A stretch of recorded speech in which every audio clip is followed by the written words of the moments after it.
What was the biggest creative risk you took on the new album? Um, I guess it would be the vocals that that I found new big challenges for myself, which has always been the case. That is always pushing that because it's so important to me, and I think to us as a band, to find ways to feel like beginners. So, and something to be excited about, and reasons to make the music aside from just that we need to print new T-shirts. Um, and in this case, uh, I created way more room for more involved melodic singing and going using more of my range downwards, and trusting that I can, instead of being always being a part of the screaming of guitars and the screaming of the drums, that they can carry me, so that I can be more dynamic. Uh, so so yeah, definitely more involved melodic way of singing than ever. Even though the melodic singing has been there, you know, longer than it hasn't in our case now. But I think it's way more of that, and really focus on, you know, bringing the lyrics forward. So that's going deeper inside of that. What I sing, what words are being sung, as are at least as important as uh, what notes you sing. And I do notice that you guys have like a lot of experimental elements throughout this record. Hmm. So it's very different from some of your previous work. And if the record moved like, kind of feels like a experimental horror film in a way, how is it Hmm. inspired, like by dreams or like real experiences? Well, it's a bit of both, but certainly a good half of the songs really were. I relied way more on my subconscious this time, because I think just by growing up hearing and reading interviews with other artists where they would sit and be asked, "What is this song about?" and they would have such thought out answers, that when I was really young, started to write songs, I figured, okay, so you really have to decide what a song is about before you start writing it. And over the years, of course, um, um, over the years, I have, uh, sorry, distances myself from that more and more come to understand the explorative part, because I think all ideas that you have start in an abstract place, uh, whatever you do artistically. Uh, so it's kind of like, you jump down in a dark lake, swim to the bottom, you look in the mud, and you find a little treasure, and that could be the first lines of lyrics, or just the riff you noodling on. And I've been a bit in a hurry to, like, oh, what's this? What does this mean? What could this become? What's the point? And try to set the end goal with it. And now I put way more trust in some kind of sense of beauty, like, oh, I like where this is going. Let's see where it goes, and trusting that I feel, a surface level. This is good.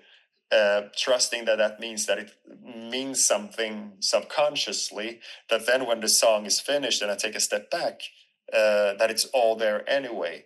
And that certainly gave more access to stuff from dreams and stuff more deep seated, and removing yet another filter of bullshit from myself, which is also uh, kind of the idea anyway with every album. It's an opportunity to just peel off another layer of ego and self delusion and crap.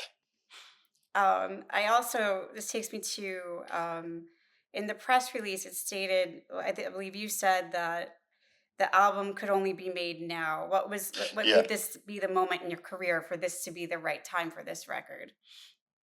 Well, part of it is that intuitive thing, meaning less and less filter on things.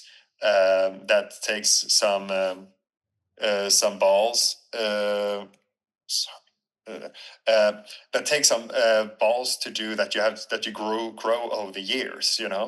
Um, Vulnerability being a big part of maturing. That over time I get better at being comfortable sitting in a more vulnerable state with what we sing and what we do, and and then also that it just also reflects where we are at right now, which is true for any of our albums. That and I think all my favorite bands and or many of my favorite bands, especially bands that keep being favorites from album to album, where it's like, oh, what they are gonna do next.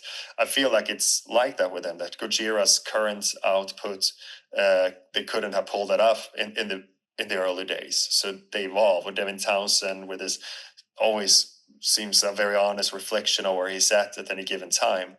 So just because we are the people who we are right now in the band, uh, in itself, that we simply weren't those people earlier, you know? Yeah. I mean, Um, you yeah, guys have definitely expanded, like, within the last 10 years alone. You've, you know, opening for Metallica coming up and all sorts of stuff. So you're really exploded. You're all over the festival circuit too. So, yeah, exactly. And we did it all as an independent label. In this second album, we released ourselves, and feel kind of good about that. It's the independent Avatar that landed the Metallica gig and stuff like that. no, it's awesome. And, you know, the record, what I liked about it is actually the latest single, The Death and Glitz, how the take on the current time with the media, with like the true crime Mm. obsession and Yeah. stuff. How did that concept evolve? Because I thought that was a very interesting take on that song.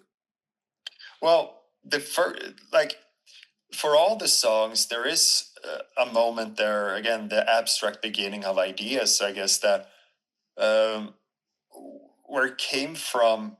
It starts with the music. Once I really sit down, okay, so what is this? Start to dwell, why do I like this riff, right?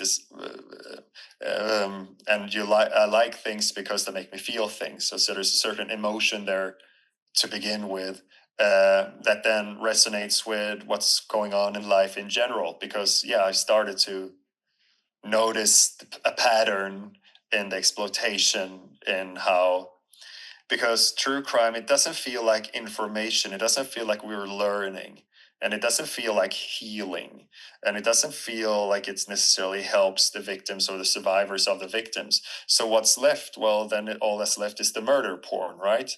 And then you start to realize, well, it's never an ugly old man being killed, and I'm sure there's plenty of very nice, sweet, ugly old men who could be murdered. But no, we don't like that. We like when death has nice tits, you know. So it's like, so what's that about? And then I start, sit down with it from my male perspective and try to think. So who, what do those who aren't bothered by this? What's there, And there's something about that. If you're dead, you can be everything and anything that someone desires, because you can fill in more blanks of that future that never happened. And so a dead woman can be very obedient. A dead woman that solves the whole clash between being the whore or the Madonna, and that, that feminism has talked about forever. There's something disturbing that there's needs to be sex appeal in those stories. And then I think another round of it, that, well, in my experience, from what I've seen, this genre is even more popular among women and girls. What's that about? So is it the misogyny? No, not necessarily. This is self-insertion. Like, start to pick apart and theorize, because again, this is not a scientific paper or a deep study of it, but just feelings about it. But there's something disgusting going on there. And I think, and I don't necessarily mean to judge with it, because I caught myself in, like, what the hell are we watching here? What are we doing here, right? And you start, does this come from a place of questioning, first and foremost, myself, and then the avalanche from there. But it's all, and in the beginning, it's as simple as, like, oh, this has a sweet disco beat, disco, and then the movie starts playing in the head of the disco, but somebody died, and it's kind of built organically from there. Gotcha. No, it was very it's a very different angle that I've witnessed about the true crime, but it Mm. is a good point, and it I guess sex sells regardless of the genre.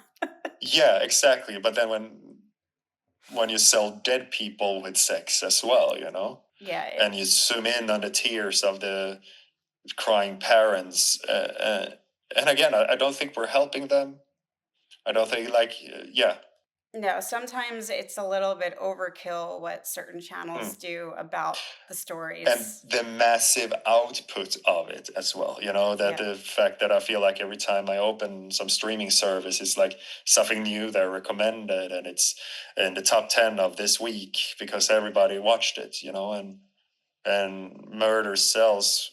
But again, it's, yeah, you know imagine doing that, and if you would do it in that style about the Holocaust, it would become pretty evident like how wrong it is. But then you get numbed to, it's just, every time you start to pick apart anything that can be named pornography, you start to see the ugly in us as consumers of the things we watch.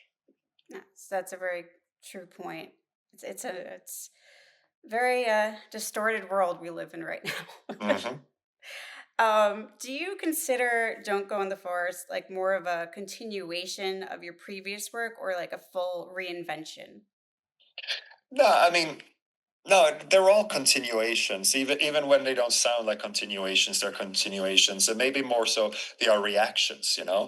Um, because I was really pleased with Dance Devil Dance, and we set out certain goals with that album, and I felt we nailed it. And as soon as I feel that sense of satisfaction, I think we all kind of go boring next.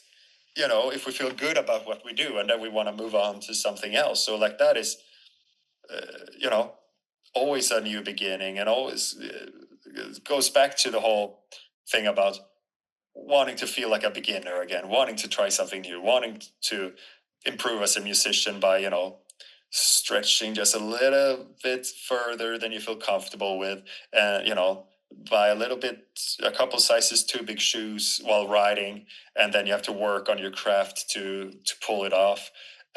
So that moves things for us. But then the fundamentals of what we do. We're a metal band trying to come up with badass riffs, and we try to impress and excite each other, and we do it very collectively, like it's the five of us. Uh, and those pieces are always there. So it's therefore that therein lies the evolution of us five coming together and figuring out what we want to do as we write songs and steal each other's riffs and all that is part of the process. Awesome. And you guys have an excessive touring schedule coming up between now and to next year. And I wanted to just ask about how did you get asked to support Metallica for their tour next year? Well, that is something that a lot of people worked on very hard for a long time, and just to put us on their radar. So that's just what people who get 15% of our income, what they're supposed to be doing and help us doing, so to speak. Um, so you massage it over a time. Uh, and then exactly how the final steps happen to make it reality, I'm not even sure. I just know I got a call. Hey, man, good news. And there were good news because without Metallica, there is no Avatar. I think of all the influences and everything, uh, the thing is that John, when he was 12, went skiing and broke his leg and was bedridden. And so he was gifted a stack of CDs. Two of those CDs, I think, were Load and Reload. And he heard those and wanted to start a metal band and play tama drums. Uh, and John was the one who, you know, talked to his buddy Jonas, like, "Hey, want to start a band?" So that whole initiative that got everything rolling at the ripe old age of 14 and 15. That is all directly, you can trace it directly back to Metallica. So, so it's a very beautiful full circle kind of moment for us. That's awesome. And that is also a very massive, massive stage setup. Yeah, I've been thinking a lot about him, and I've been talking to. So our tour photographer works also with a bunch of other bands, including Epica, who did a show with Metallica, and just like, so how did they? How do you do that? You know, to kind of break it apart, because you are, you know, used to have the vast majority of the audience in front of you, and then some to the left or right, maybe depending on stage shape. But to have wherever you turn, they will all be behind me, and to not get hysterical about that and segment it, like the art and the craft of being on stage will have a nifty little challenge there. But I look forward to it. Awesome. And now, if Don't Go in the Forest was a horror film, what kind of monster or villain would it feature? Well, I don't know. Well, in any case, I would like it to be one of those where you don't see the monster for 99% of the movie, because they're always the best. And more importantly, the protagonist would be someone we care about, because that's what I like about a good horror movie, and why I think all our favorite memories of people who are into horror movies, our best memories of horror is watching it when we were on paper too young to watch them. And I think good horror is perfectly fine for kids to see, because good horror is all about caring. The time you get scared for real watching horror, I think, is when you worry about whoever is in danger. So, uh, so to really feel horror, watching horror, it's all about empathy and engagement. Uh, so so that's the side of horror movie that interests me more than what monster it is. So then beyond that, maybe it's so The Exorcist, right? Where except for some weird cutaway shots, you never really see the monster inside that poor girl. And maybe that is, maybe, yeah. So yeah, I guess I'm the devil, and I make you care. Awesome. That's the perfect horror where you can't see anything and it terrifies everybody. Mm. My last question is, what message or feeling do you hope fans can take away from the new album from start to finish? There is a bunch of stuff, and some of it is more about resonating and connecting. But I mean, if there is when songs have more concrete messages, um, maybe, like we said, question your murder porn consumption, and don't be afraid to open the forbidden door in your mind. There's catharsis and healing to be found, and start a union, go on strike.